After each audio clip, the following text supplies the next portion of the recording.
Olá, começa agora o JR Entrevista. O nosso convidado de hoje é o deputado federal Bosco Costa, do PL de Sergipe.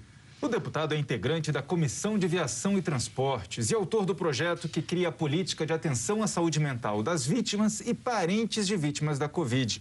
Seja muito bem-vindo ao JR Entrevista, deputado. Eu gostaria de começar a entrevista perguntando para o senhor o que o senhor acha da CPI da pandemia, que está autorizada no Senado, mas pode surgir aí uma CPI mista, inclusive, né, uma atuação conjunta da Câmara e do Senado. Esse é o momento para uma comissão parlamentar de inquérito, deputado? Eu vejo um momento difícil de Brasil como um todo. Entendo que CPI, quando ela não foge do foco, é importante para que as pessoas tenham conhecimento de fato e de direito da real situação. O que é que eu espero? É que a CPI, ela não tome rumo diferente, ela não pegue caminhos tortuosos e que foque na questão do objetivo da CPI. É importante, porém, o que me preocupa é porque eu já participei de outras CPIs, eu já fui presidente de uma CPI no passado, e isso muitas das vezes... Qual CPI, deputado? CPI para investigar grupo de extermínio no Nordeste. Você imagine, e só chegou essa presidência dessa CPI para mim, porque todo mundo quer ser presidente de CPI. E essa ninguém quis. E eu digo, eu quero ser presidente dessa CPI. Por que será? Era preciso coragem. Era preciso coragem. E eu fui presidente dessa CPI, e em tudo que eu fiz da minha vida, ou quase tudo. Em um ano, nessa CPI, eu aprendi mais do que sendo deputado, prefeito, secretário municipal, secretário de Estado, porque eu conheci todo o segmento da sociedade quando fui presidente dessa CPI. Então, eu fui membro do Conselho de Ética aqui na história do Mensalão. Naquela época que houve 18 representações e que deputado foi cassado, deputado foi absolvido e que deputado renunciou ao mandato. O que me preocupa em CPI é quando muda o foco, que às vezes muda o foco, a CPI vai de águas abaixo.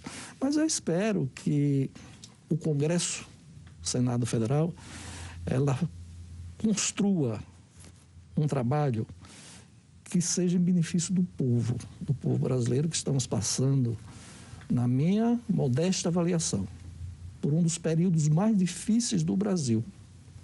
Nós tivemos uma crise política no Brasil de 14 a 18, e essa crise política no Brasil gerou uma crise econômica, em virtude de uma crise política. E nós hoje temos uma crise mundial econômica. Me preocupa muito. Espero, volto a repetir, que a CPI ela foque no objetivo, que a maioria, não todos, a unanimidade não existe, não faça dessa CPI um palanque partidário. Não é momento. É momento de pensarmos no Brasil. É momento de pensarmos que já morreram 360 mil pessoas no Brasil. Eu sou de um estado pequeno, Sergipe, o menorzinho estado da federação. 4 mil pessoas já morreram de Covid. Então, vamos ter juízo. Em vez de pensar em política partidária no momento, acredito eu que é momento de pensar no Brasil, pensar em 210 milhões de brasileiros, que as grandes economias do mundo vão pagar um preço muito alto e o Brasil não vai ser diferente. O senhor está falando em foco, que não pode desvirtuar esse foco, e a grande discussão dessa CPI é: vai investigar o governo federal, a atuação ou a possível omissão do governo federal em relação ao combate à pandemia, e vai se investigar também aquele rastro do dinheiro, para onde que foi o dinheiro do governo federal para estados e municípios, e imagina-se que aí venha um grande palanque eleitoral. O senhor acha que a hora é de investigar também estados e municípios? Se é para investigar, que se investigue tudo, mas acho difícil, quase impossível, investigar o governo federal, investigar 27 estados da federação e 5.570 municípios. Para todos eles foram recursos. Acredito eu que eu já estou vendo, pelo menos hoje eu vi nas redes sociais, nas manchetes de jornais do meu estado, a Assembleia já está pegando assinatura de deputados para instalar a CPI. Câmara de Vereadores já pegando assinatura para instalar a CPI em municípios. Bem complicado, mas vamos acreditar que nós possamos, políticos, mulheres e homens de bem, pensar num Brasil mais justo, num Brasil mais próspero e trabalhar para que a vacina seja agilizada para a gente ter direito de ir e vir, que a sociedade volte às suas atividades, que tudo volta ao normal no Brasil. E o senhor é a favor de uma CPI exclusiva no Senado ou prefere uma CPI mista com a participação dos deputados também? Na minha avaliação, eu acho que a CPI deveria ser mista, mas como a determinação foi para o Senado, eu não sei qual a posição da Câmara, não sei se pensam também em instalar uma CPI ou somar com a CPI do Senado. Agora, nesse momento, também fazer uma CPI mista não seria muito arriscado, já que são vários senadores, daí seriam vários deputados. O senhor sabe muito bem como funciona uma CPI, muita gente junta, muitos assessores. Não seria também colocar em risco a vida de todo mundo que acaba participando direto ou indiretamente? Acredito, concordo plenamente com você, perfeitamente, que o momento é de quanto mais a gente possa ter restrição, ter os devidos cuidados, porque não é brincadeira. Pelo menos eu como pessoa, como cidadão, como parlamentar, eu achava que a pandemia, o vírus, não chegava a 2021. Pelo contrário, veio mais forte, veio pior, veio mais agravante. E, deputado, o senhor é da Comissão de Transporte da Câmara. O ministro da Saúde alertou recentemente sobre os perigos do transporte público que está lotado em praticamente todas as cidades, pelo menos as médias e as grandes do país. Como que a comissão está vendo isso? O que o senhor acha que é possível fazer a respeito desse problema? Yuri, as comissões, elas foram instaladas tem pouco mais de 15 dias. Eu só participei de uma sessão presencial, as outras todas virtuais. Então, todas as comissões, estamos como se fosse no início. Antes de ontem, eu tive presencial na Comissão de Viação e Transportes, uma das comissões mais importantes, das mais importantes do Congresso, da Câmara dos Deputados, do Congresso Nacional. Conversando com ele, para a gente reunirmos um número mínimo de deputados e deputadas para a gente discutir as prioridades, que tem centenas ou milhares de projetos tramitando, mas para que a gente possa discutir, principalmente nesse momento tão grave, discutir as prioridades, porque o que você falou aí, Yuri, é muito complicada a questão do transporte público, porque quem utiliza mais o transporte público é justamente a classe mais pobre. Você chegar no meu estado, na minha capital, Aracaju, você vê as coisas com uma certa restrição, mas quando você chega no ponto de ônibus, está cheio. Quando você chega no ônibus, está cheio. Então, é uma preocupação muito grande no que se refere ao transporte. Aí você chega nos aeroportos, você chega na aeronave, e tudo isso causa um grande problema para a sociedade. Solução? Olha, Yuri, a solução sempre tem, mas muitas das vezes a solução não é o suficiente para resolver a demanda. Eu tive conversando esses dias também com alguém lá no meu estado que se refere às empresas de ônibus. Eles estão quebrados. As empresas estão quebradas, não tem mais como pagar salário de servidor. Está uma calamidade nesse Brasil. Eu acho. Deus queira que não. Eu acho que a nossa situação no Brasil, ela é muito grave. Não é só grave, é muito grave. Você vê a indústria fechando, montadoras fechando, tudo dobrou de preço em um ano no Brasil, menos salário, né? Salário, quem tinha salário e continua tendo, quem não perdeu, tem o mesmo. Mas se você for no mercado, você for numa montadora, se você for comprar uma peça para carro, para uma máquina, você vê que o preço praticamente, insumos, dobrou de preço. Uma saca de adubo para quem planta milho e soja, há 2 anos era R$60, hoje está 210. A gente vai continuar nesse assunto, só queria fazer um lembrete antes. Você pode assistir ao JR Entrevista na Record News às 10h40 da noite, no portal R7, no Play Plus, no Jornal da Record, no JR 24 horas à 00h30 e também nas nossas redes sociais. Renata. Deputado, o senhor estava falando das dificuldades aí, a gente falando do transporte público. Já tem mais de um ano que a gente está nessa pandemia e a gente vê que não teve um planejamento no país inteiro. Você tem uma pandemia, os ônibus, os empresários acabam diminuindo a quantidade de ônibus, porque realmente não podem arcar com todos os funcionários, não podem arcar com combustível. No entanto, as pessoas continuam trabalhando e estão cada vez mais aglomeradas.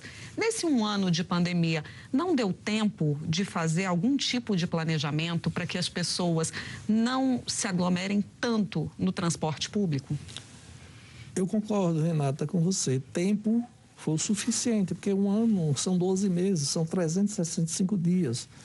Porém, o que eu sempre falo e digo é que é muito difícil. Não estou aqui para defender nenhum segmento ou acusar nenhum segmento. É muito difícil você controlar pessoas.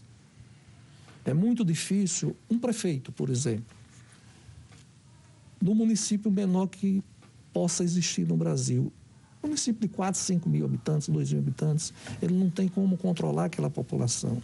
O governo do estado não tem, muito menos o governo federal. O governo federal, na minha avaliação, ele errou.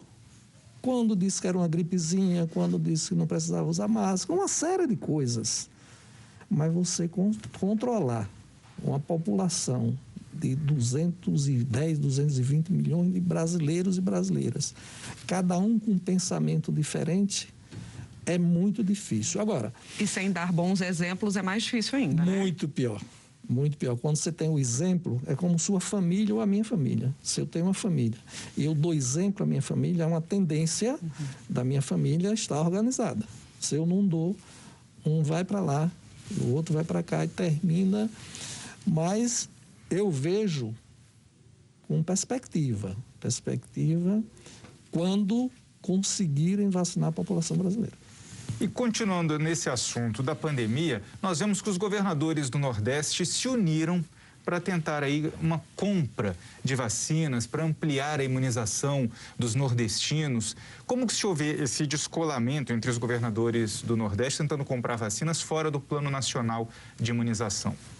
Yuri, eu vejo, é opinião minha, eu vejo cada um querendo defender ou tentando defender a sua pele. Os governadores, natural, eles querem defender eles, os estados, e eu acho que isso é natural.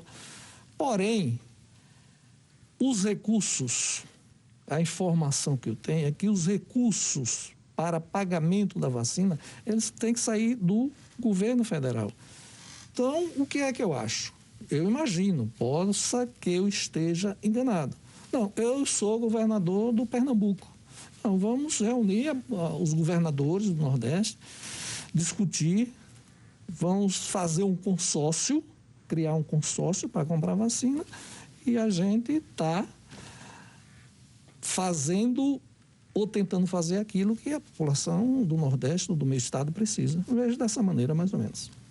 Agora, deputado, vamos falar de um projeto seu que cria política de atenção à saúde mental das vítimas e dos parentes de vítimas de Covid. Como é que é esse projeto? Como é que funciona? Renato, esse projeto, eu discutindo com a minha assessoria e, óbvio, também com a área legislativa, e apresentamos esse projeto porque se eu não estou enganado, eu nunca imaginei o Brasil chegar tanta gente deprimido atrás de psicólogo, de médico, de remédio controlado. Eu acho que os laboratórios não têm como fabricar mais. Hoje eu estava... Alguém está ganhando dinheiro, não tá? Hoje eu estava em uma rede social e um amigo meu, um rapaz, ele é deficiente, ele tem deficiência, dizendo: eu estou ficando doido, eu estou ficando doido, minha mãe não me deixa sair de casa.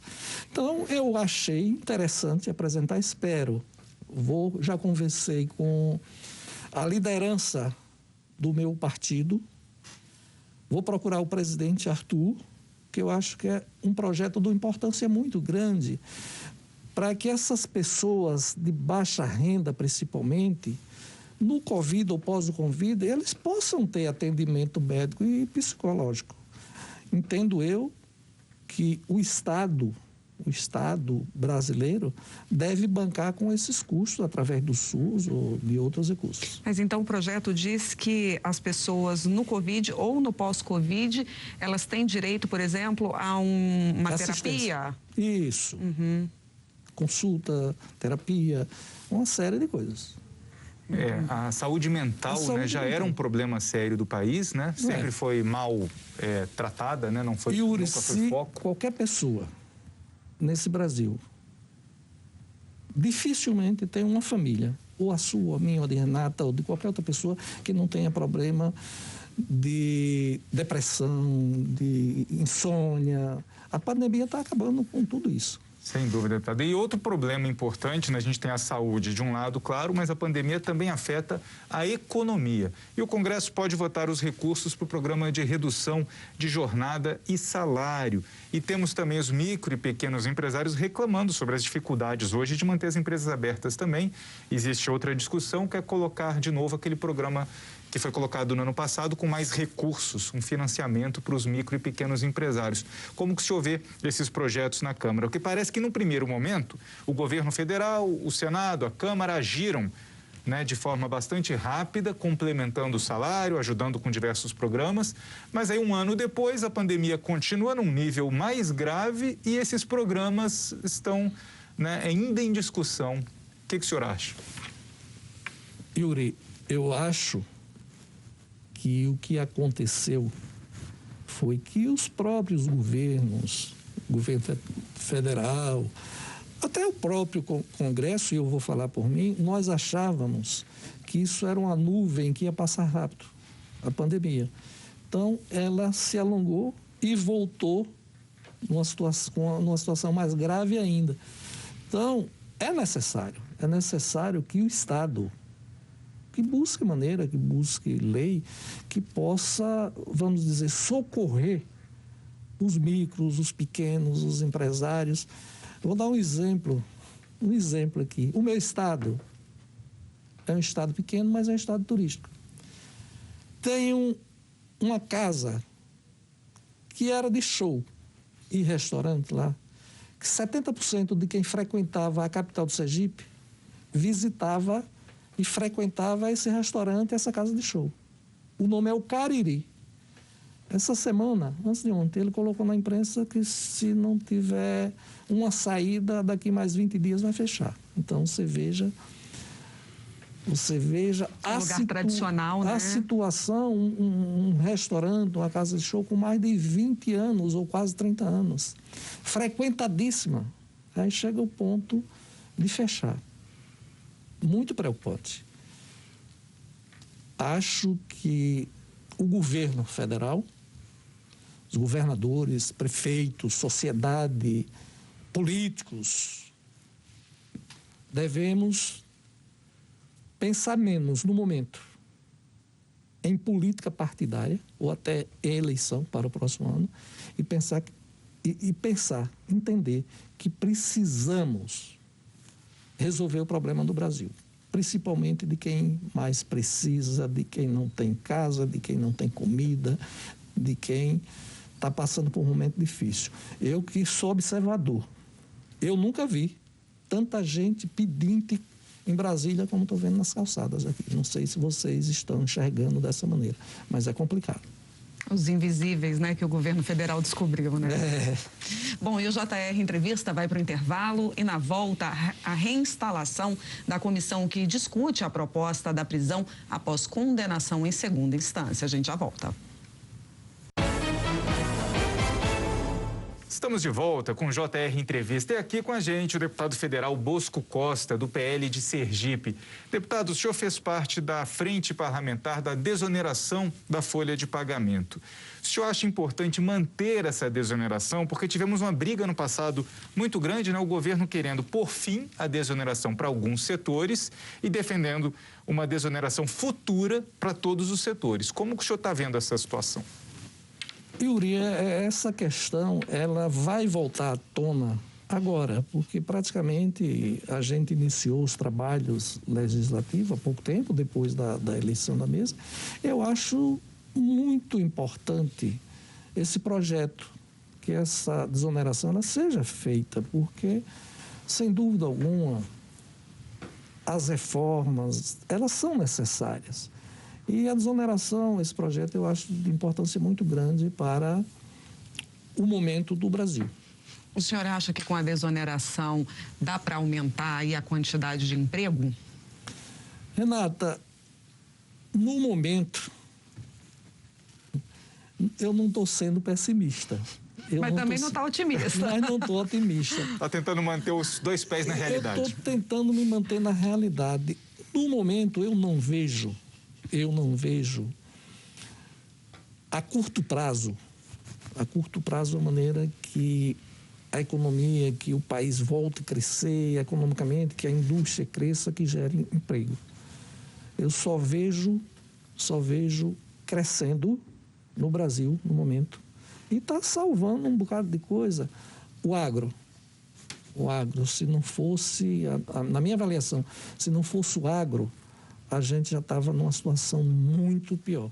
Porque o agro, graças a Deus, que está funcionando bem, tem emprego na questão da agricultura. O pessoal do agro, se você chegar no Mato Grosso, se você chegar em qualquer cidade do Goiás, do Maranhão, no oeste da Bahia, o pessoal trabalha dia e noite no agro, de domingo a domingo. Então, você vê que o crescimento na questão do grão, do milho, da soja, a cada ano vem crescendo, mas na questão da indústria e do comércio, não vejo possibilidade a curto prazo. Temos que buscarmos meios, mas não vejo, assim, a curto prazo, uma maneira de gerar emprego e renda a curto prazo. Agora, o senhor falou da necessidade de reformas, mas em meio a todas essas que estão em discussão, a tributária, a administrativa, o governo também pretende acabar com os municípios que tenham menos de 5 mil habitantes no país, até como uma forma, né, de otimizar os recursos públicos. Por que o senhor é contra essa ideia? Acho que não resolve o problema do Brasil. Acredito eu que o problema do Brasil não é esse. Olhe, que eu posso dizer para vocês, eu conheço 25 estados no Brasil, e não apenas as capitais. Não acredito que com a redução de municípios vai resolver problema do Brasil e da economia do Brasil. O que poderia e o que poderá resolver o problema do Brasil, eu posso estar equivocado, é uma reforma que nós precisávamos fazer há mais de 20 ou 30 anos e ninguém quer fazer. A reforma política partidária. Não acredito que nenhum país do mundo possa crescer, desenvolver com 30 ou 40 partidos. Defendo e sempre defendi. Sou minoria. Mas se dependesse de mim, o Brasil tinha 6 ou 7 partidos. Talvez fosse a reforma mais importante para a população brasileira. aí não me pergunto por que não existe interesse. Era justamente o que eu ia perguntar para o senhor. Por que não querem fazer essa reforma política? Renata, aí seria uma consulta, uma conversa, principalmente com os representantes dos partidos no Brasil. Eles poderiam dizer. O ano passado, eu pleitei, falei com o ex-presidente Rodrigo para ver se a gente tinha como avançar na reforma partidária e na unificação das eleições. É inviável a eleição a cada 2 anos. E o momento oportuno de unificar as eleições tinha sido em 20, porque eram as eleições municipais, poderia prorrogar os mandatos de prefeitos e vereadores, nós não íamos legislar em causa própria, unificávamos as eleições, mas não existe interesse, não sei. Agora, acaba de ser reinstalada a comissão que discute a proposta da prisão depois da condenação em segunda instância. Qual é a posição do senhor? O senhor defende essa prisão em segunda instância ou só depois da acusação transitada em julgado? Não tenho posição definida, Yuri. Eu tenho pensado, estudado muito, porque você me pergunta por quê. Sou 100% a favor de quem deve, de quem comete o crime, pagar pelos seus atos. Mas, como eu falei aqui no início da minha fala, eu fiquei 1 ano em uma CPI para investigar grupo de extermínio no Nordeste e tive a oportunidade de conhecer todos os segmentos da sociedade. Desembargador, juiz, promotor, policial, civil, militar, do exército, político. E essa questão da prisão em segunda instância me deixa muito na dúvida. Na hora que ela chegar em plenário, eu vou pensar e pensar muito. Primeiro, não tenho nada pessoal que eu possa fugir de qualquer coisa no que se refere a qualquer processo. Mas tenho muita dúvida, porque todo segmento da sociedade, todo, tem bons e ruins. Lamentavelmente, e eu acho correto, nós temos 2 segmentos da sociedade no Brasil que somos mais cobrados. É político, é natural, tem que ser mais cobrado mesmo. Somos nós que elaboramos as leis em vigor, a começar dos municípios até a União. São vocês que nos representam? Somos nós que representamos, somos nós que ordenamos as despesas públicas, temos que ser cobrados. Mas, infelizmente, no Brasil, a sociedade só cobra mais de quem está presente. Quem é que está mais presente? É político e polícia. Polícia você encontra ou um carro ou 10 carros, ou um policial, 2 policiais. E a maioria dos outros segmentos da sociedade, a sociedade de fora não enxerga para cobrar de direito e de fato a responsabilidade de cada um. Obrigado, deputado. O JR Entrevista faz mais uma pequena pausa e no próximo bloco o combate às fake news durante a pandemia. Não saia daí. Estamos de volta com o JR Entrevista. Hoje com a gente o deputado federal Bosco Costa, do PL de Sergipe. Deputado, o senhor é o autor, o relator do texto que acaba de ser aprovado na Comissão de Transporte, que prevê isenção aí da taxa de renovação da carteira de motorista para idosos e para caminhoneiros de baixa renda. Como é que está aí esse projeto, em que pé que está? Esse projeto foi aprovado terça-feira na CVT, Comissão de Viação e Transportes. É um projeto de autoria do deputado Crisóstomo, lá de Rondônia, que pede isenção de taxas para motoristas acima de 60 anos, em virtude, acredito eu que ele pensou dessa maneira, da mudança no Código de Trânsito, que os idosos vão precisar fazer renovação a cada 3 anos, enquanto as pessoas jovens vão passar 10 anos. Então, as taxas ficam muito altas. E muitas das vezes, para quem tem dinheiro, tudo bem. Mas um caminhoneiro Mas essa isenção é só para quem é baixa renda? Baixa renda. Ok. Tá. Baixa renda. Então, um caminhoneiro que a cada 3 anos, depois de 60 anos, que ele precisa renovar sua habilitação, eu acho que é justo que ele tenha isenção de uma taxa, porque é justamente na velhice que o cidadão precisa de mais recursos, é quando precisa de medicação, é quando filhos ou netos dependem que vão na casa dos avós jantar, almoçar, tomar um café. Acho que é um projeto justo e que não vai onerar muita gente, porque é um quantitativo. Por exemplo, um motorista de 60 anos, são poucos, o quantitativo é pouco, e é justo que esse cidadão que hoje ganha em torno de R$2.000 de salário, que ele tenha esse bônus na renovação da sua CNH. Perfeito. E durante a pandemia a gente viu que outro problema, deputado, é a proliferação de fake news, inclusive atrapalhando o próprio combate da pandemia, né, com mentiras sobre vacinação, sobre efeitos do distanciamento social, até sobre o próprio vírus, como se pega o vírus, a respeito de remédios que não funcionam no combate à Covid-19.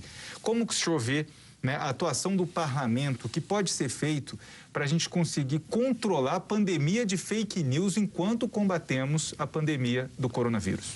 Yuri, eu acho que só combate com a legislação mais rígida. Lamentavelmente. O crime, a falta de responsabilidade de quem usa fake, só com a legislação mais rígida, que essas pessoas possam serem punidas de uma maneira mais rígida, que poderá evitar essa situação dos fakes. Agora, a questão das fake news, elas acabam dificultando também o combate à pandemia, já que as pessoas acreditam em, por exemplo, o tratamento precoce? Não só atrapalha, em todos os sentidos. E quando acontece esse tipo de coisa, a imprensa, seja ela escrita, falada, televisionada, que fazem jornalismo com responsabilidade, são prejudicados com esse tipo de coisa. Então, de fato e de direito, a única saída, rigidez na legislação. E o que o senhor acha possível a Câmara fazer, né, como instituição, e os deputados, né, o senhor em particular, para tentar ajudar o Brasil a sair dessa tragédia nacional, a maior da história do país, com a pandemia matando quase 4.000 pessoas por dia? Qual o papel da Câmara que o senhor identifica ser necessário neste momento para ajudar o país a sair dessa tragédia? Deixar de pensar política partidária, quem vai ganhar a eleição em 22 ou quem vai perder, como será o pleito, e pensar em ajudar, trabalhar para resolver o problema da população brasileira, independente de sigla partidária, ou de cor ou de sexo. Muito obrigado pela participação no JR Entrevista com a gente aqui, deputado. E o programa fica por aqui. Lembrando que você pode assistir ao JR Entrevista na Record News às 10h40 da noite, no portal R7, no Play Plus, no Jornal da Record, no JR 24 horas à 00h30 e também nas nossas redes sociais. Deputado, muito obrigada pela entrevista. Até a próxima. E obrigada a você também pela sua companhia. Tchau, tchau.